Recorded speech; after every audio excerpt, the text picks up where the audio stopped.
Shalom, kami dari kelompok 14 akan mempresentasikan mengenai lidocaine.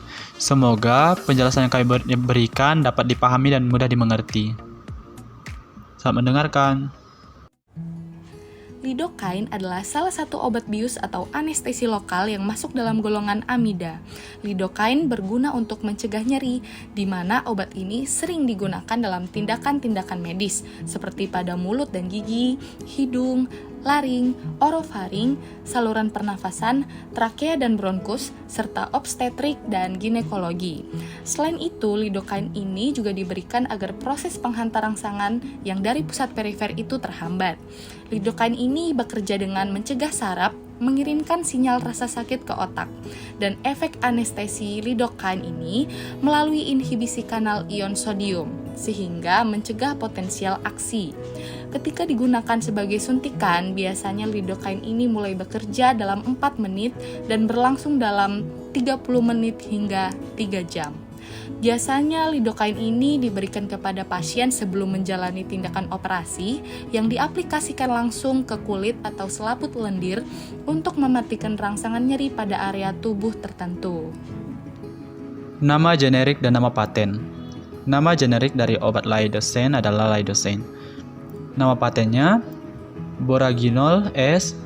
Dolones Cream, Emla, Estesia, Hemosyne, Kipasyne, Lemosine, Lidodex, Lidopril, Neurotrat, Neurotrat Forte, Neurotropin, Otilon, Otoprap, Phcin, Topsy, Ultaprot N, Silestesin, Silosain, Sesain. Selanjutnya, gambar tiap sediaan bentuk obat. Yang pertama liposin, yang kedua Kifakine, yang ketiga Silocaine pump spray, yang keempat Ultrapo cream, yang kelima Hemokine, yang keenam Otopain airdrop, yang ketujuh Boraginol S, yang ke-8 Phcine, yang ke-9 Emla, yang ke-10 Dolones, dan yang ke-11 Estesia. Golongan dan klasifikasi. Lidocaine adalah obat untuk menghilangkan rasa sakit atau memberikan efek mati rasa pada bagian tubuh tertentu, atau bisa juga disebut dengan obat bius lokal. Obat ini juga bisa digunakan untuk mengatasi aritmia jenis tertentu, sehingga termasuk juga dalam golongan obat anti-aritmia. Injeksi lidocaine termasuk juga obat keras. Itulah sebabnya penggunaan obat harus diawasi oleh petugas medis. Indikasi dan kontraindikasi. Indikasi. Lidocaine sering digunakan secara suntikan untuk anestesia infiltrasi, blokade saraf, anestesia spinal, anestesia epidural, ataupun anestesia kaudal, dan secara setempat untuk anestesia selaput lendir. Pada anestesia infiltrasi biasanya digunakan larutan 0,25 sampai 0,5% dengan atau tanpa epinefrin. Tanpa epinefrin, dosis total tidak boleh melebihi 200 mg dalam waktu 24 jam. Dan dengan epinefrin tidak boleh melebihi 500 mg untuk jangka waktu yang sama. Dalam bidang kedokteran gigi biasanya digunakan larutan 1-2% dengan adrenalin. Untuk anestesia infiltrasi dengan mula kerja 5 menit dan masa kerja kira-kira 1 jam dibutuhkan dosis 0,5 sampai 1 ml. Untuk blokade saraf digunakan 1-2 ml. Lidocaine dapat pula digunakan untuk anestesia permukaan. Untuk anestesia rongga mulut, kerongkongan, dan saluran cerna bagian atas digunakan larutan 1-4% dengan dosis maksimal 1 gram sehari yang dibagi dalam beberapa dosis. Pruritus di daerah anogenital atau rasa sakit yang menyertai wasir dapat dihilangkan dengan supositoria atau bentuk salep dan krim 5%. Untuk anestesia sebelum dilakukan tindakan sistoskopi atau kateterisasi uretra digunakan lidocaine gel 2% dan sebelum dilakukan bronkoskopi atau pemasangan pipa endotrakeal biasanya digunakan semprotan dengan kadar. Lidocaine juga dapat menurunkan iritabilitas jantung, karena itu juga digunakan sebagai aritmia. Kontraindikasi.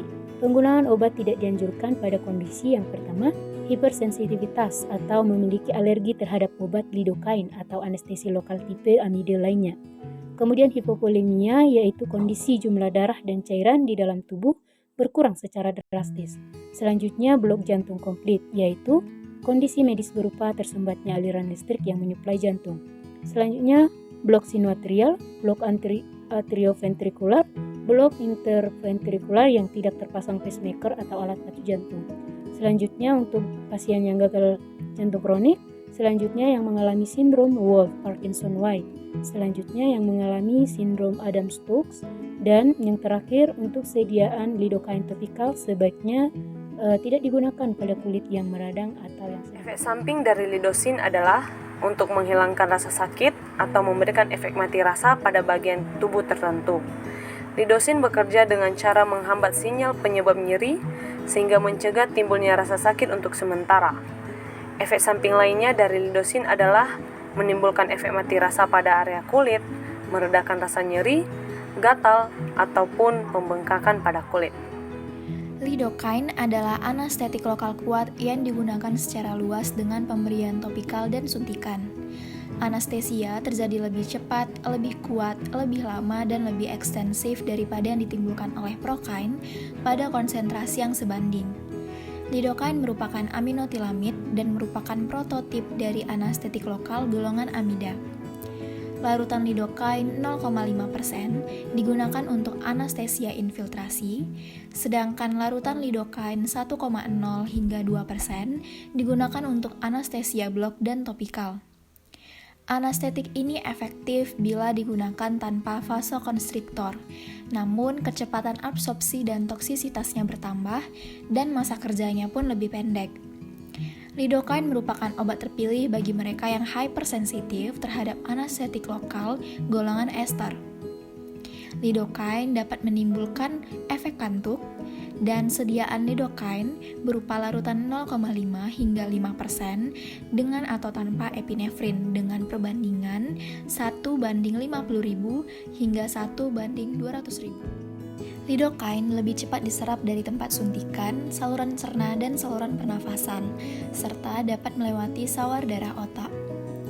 Kadarnya dalam plasma fetus dapat mencapai 60% kadar dalam darah ibu.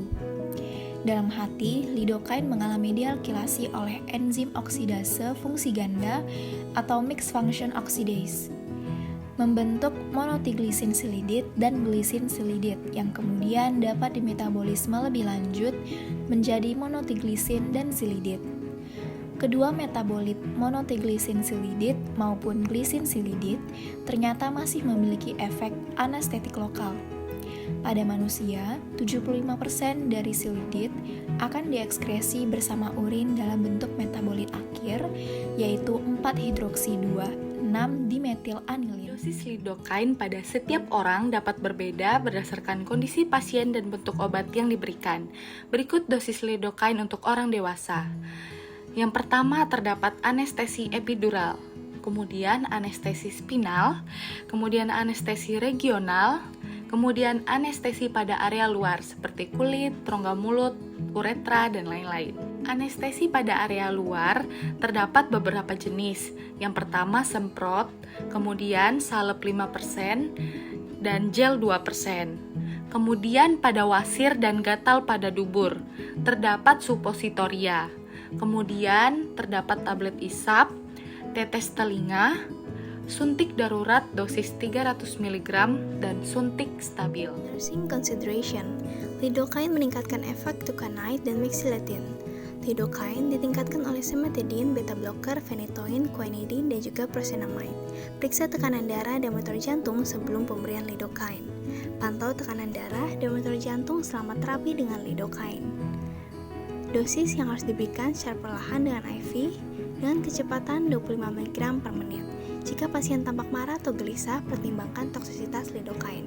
Lidocaine topikal atau IV berguna dalam membius trakea sebelum intubasi dan akan menekan refleks laring. Jauhkan peralatan pendukung kehidupan dan vasopresor di dekat pasien selama penggunaan lidocaine. Periksa dan hati-hati jarum suntik yang telah diisi sebelumnya. Tahu adanya aritmia yang memburuk.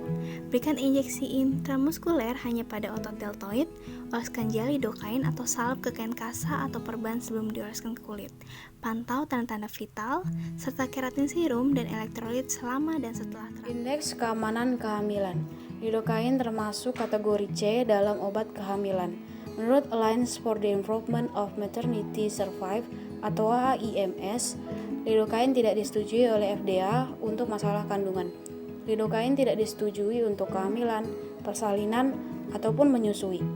Pada kasus ini, penggunaan lidocaine off-label untuk anestesi pada jahit perineum dapat melewati sawar plasenta. Mekanisme obat ini disekresikan melalui ASI tidak diketahui, tetapi beberapa obat disekresikan melalui ASI. Maka disarankan untuk berhati-hati jika lidocaine diberikan pada ibu menyusui. Lidocaine digunakan pasca persalinan pervaginal untuk anestesi lokal pada jahit perineum pada pasien. Badan Pengawas Obat dan Makanan Amerika Serikat atau FDA mengkategorikan lidocaine HCl ke dalam kategori B. Studi pada reproduksi hewan tidak menunjukkan resiko janin, tetapi tidak ada studi terkontrol pada wanita hamil atau studi reproduksi hewan telah menunjukkan efek buruk selain menurunkan kesuburan, yang tidak dikonfirmasi dalam studi terkontrol pada wanita hamil trimester pertama. Lidocaine dapat terserap ke dalam ASI.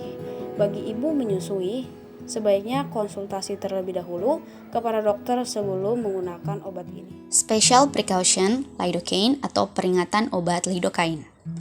Penggunaan lidocaine harus hati-hati, khususnya pada gangguan fungsi hati, depresi pernafasan dan shock, serta dekompensatio cordis, yaitu sebuah kondisi ketidakadekuatan jantung dalam memompa darah ke seluruh tubuh.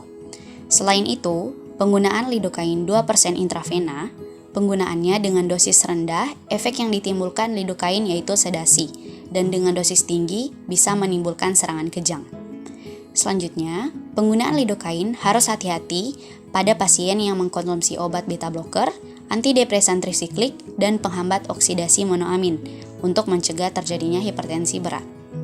Yang terakhir, pemberian lidocaine perlu diperhatikan karena jika diberikan dalam jumlah yang berlebihan dapat menyebabkan sinus arrest dan AV block, terutama pada pasien dengan riwayat dasar penyakit jantung.